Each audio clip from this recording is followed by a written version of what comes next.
खूप सारं स्वागत करते। बरं, दिवाळी आली तर चकली तर सगळ्यांनी बनवलीच असेल, तर आज आपण शेव पण बनवणार आहोत। तुमच्या दिवाळीतल्या फटाकड्यापेक्षा जास्त आवाज करणारी शेव आपण बनवणार आहोत। तर चला सुरू करूया। शेव करायचे त्यासाठी तर मी मिक्सरचं भांडण घेतलंय। इथे मी मिक्सरचं भांडं घेतलंय। हे माझं साखर वाटलेलं भांडं आहे, पिठी साखर तेच घेतलंय मी। तर शेव करण्यासाठी सगळ्यात पहिले मी इथं लसूण घेतलाय खूप सारा, तो ऍड करतेय। इथं 1 चमचा जिरे घेतले या पद्धतीने। तुम्ही ओवा घेतलाय। आता या वस्तू जिरे ओवा लसूण तुम्ही तुमच्या इच्छेने कमी जास्त करू शकता। आता मीठ ऍड करणार, त्याच्यात मी हे मीठ ऍड करते। आता काय करायचं, पहिल्यांदा कोरडं वाटून घ्यायचं।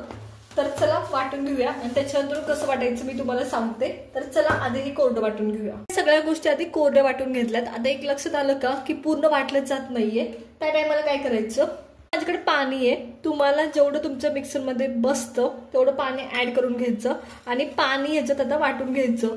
शक्य तेवढं वाटण्याचा प्रयत्न करायचा। पूर्ण तुम्हाला अंश काढायचा आहे, लसणाचा जिरीचा आणि सगळ्या गोष्टीचा अंश काढायचा आहे। त्याच्यामुळे खूप वाटण्याचा प्रयत्न करायचा आणि ते पाणी परत आपण यूज करणार आहे, त्याच्यामुळे खूप स्मूथ वाटण्याचा प्रयत्न करायचा। तर चला वाटून घेऊया मग स्मूथली। इथं मी या पद्धतीने हे वाटून घेतले आणि दिसतंय का खूप बारीक पेस्ट करण्याचा प्रयत्न केलाय। आता ज्या भांड्यात मला शेव करायचे तेच भांडं मी घेतलंय, गाळणी घेतली चहाची आणि त्याने हे गाळून घेतलीये। शक्य तेवढं प्रेस करायचं आणि गाळून घ्यायचं। जर तुम्ही मोठं यूज करणार असेल शेव पाडायचं साधन, चकली म्हणजे जी चकती असते शेव पाडण्याची, ती जर मोठी यूज करणार असाल तर डायरेक्ट टाकलं तरी चालतं किंवा पावडर टाकली तर चालते, जिरी ओवा आणि ह्याची लसणाची। पण तुम्ही जर बारीक शेवचं चकती यूज करणार असाल मग मात्र तुम्हाला हेच करावं लागतं, नाहीतर त्याच्यात अडकून बसतं त्या चकतीत आणि पीठ बाहेर येत नाही चकतीमधलं।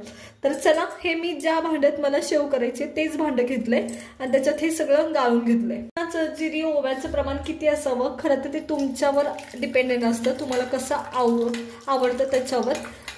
नॉर्मली मी एक चमचा सगळ्या गोष्टी घेतल्या आणि लसणाचा 1 गड्डा घेतलाय अख्खा मोठा। तर इथं मी हे गाळून घेतले आता व्यवस्थित। चला तर आता पुढची प्रोसेस करूया। हे आपलं लसणाची पेस्ट तरी तयार आहे सध्या। इथं मी शेवेसाठी बेसन घेते 2 वाटी। अर्धा किलो असेल तर तुम्हाला 2.5 वाटी घ्यायला लागतं, अर्धा किलो 2.5 वाटी बरोबर होतं। तर चला इथे 1 वाटी ऍड केली, मी आणखी एक ऍड करते। बेसन घेतल्यानंतर मी इथे 1 वाटी 1 चमचा लाल मिरची पावडर ऍड करते। तुम्ही जर जास्त खात असाल तर जास्त केली तरी चालेल। चवीनुसार मीठ ऍड करते। आता एक लक्षात घ्या, ऑलरेडी आपण मीठ टाकलंय त्यानुसार ते लक्षात घ्यायचं आणि त्याच्यानुसार मीठ ऍड करायचंय। आता थोडं थोडं पाणी ऍड करायचं, खाली तुमच्या लसणाचं आणि ओव्याचं सुद्धा पाणी हे लक्षात ठेवायचं आणि त्यानुसार हे पीठ एकदम थिक मिक्स करून घ्यायचंय, म्हणजे थिक मळायचंय। चला मळून घेऊया, मी तुम्हाला दाखवते कसं मळायचंय। हे अशा पद्धतीने मळून घ्यायचंय। हे पहा, आधी मी चमच्याने मिक्स करायचं पुरेपूर प्रयत्न केला, सगळ्या गाठी मोडायच्या त्याच्या आणि हे या पद्धतीने जसं शेवेला करतो, जसं कणिक तुमची पातळच्या वरती होते त्या पद्धतीने हे अशा पद्धतीने मळून घ्यायचे। तुम्ही पाहिलं का? चला तर मग आता शेव बनवायला सुरुवात करू। तुमच्या 2 वाटी पिठात एवढं पीठ तयार होतं। तर इथं मी हे शेवाची चकती घेतली आहे आणि तुम्हाला इथे मी बारीक घेतली आहे, तुम्हाला हवे असेल तर तुम्ही मोठी घेतली तरी चालेल। मी तुम्हाला मोठी पण दाखवते, माझ्याकडे मोठी आहे पण माझ्याकडे खूपच मोठी आहे। मधली एक असते याच्यातली, ही आहे माझ्याकडे जी आहे। जर ह्यानी शेव मी केली आता तर खूप मोठी येईल, मग मी ही मीडियम म्हणजे खूप लहान जी तुम्ही शेवपुरीवर शेव टाकतात ती चकती यूज करते। याच्यापेक्षा मीडियम एक असते, ती जर तुम्हाला भेटली तर ती यूज करा, त्याने योग्य होते। तर चला हे भरून घेते मी। तर इथं मी भरतीये, हे मी पीठ भरून घेते। आता एक लक्षात घ्या, जे शेवटचं पीठ असतं ना तुमचं, ते खूप खूप चिकट असतं, म्हणजे खूप राडा करतं त्याच्यामुळं। तर या पद्धतीने मी हे हळूहळू भरले आणि भरताना आतमध्ये हवा राहू द्यायची नाही, नाहीतर स्वच्छ म्हणजे शेव व्यवस्थित पडत नाही, मध्ये मध्ये तुटायला बघते। तर हे मी भरून घेतेय।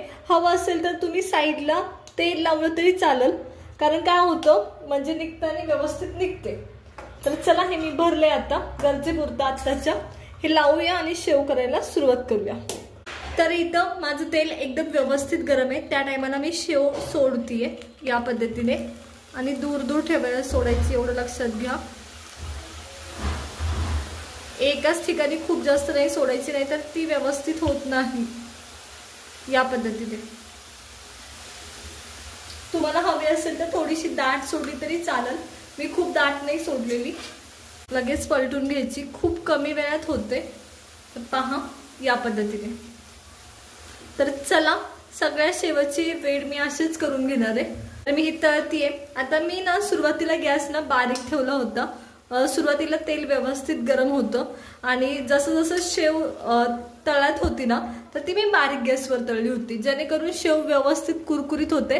आपण त्याच्यात मोहन टाकलं नाही, आपण त्याच्यात सोडा नाही टाकलं, काहीच नाही टाकलं तरी सुद्धा एकदम कुरकुरीत होते।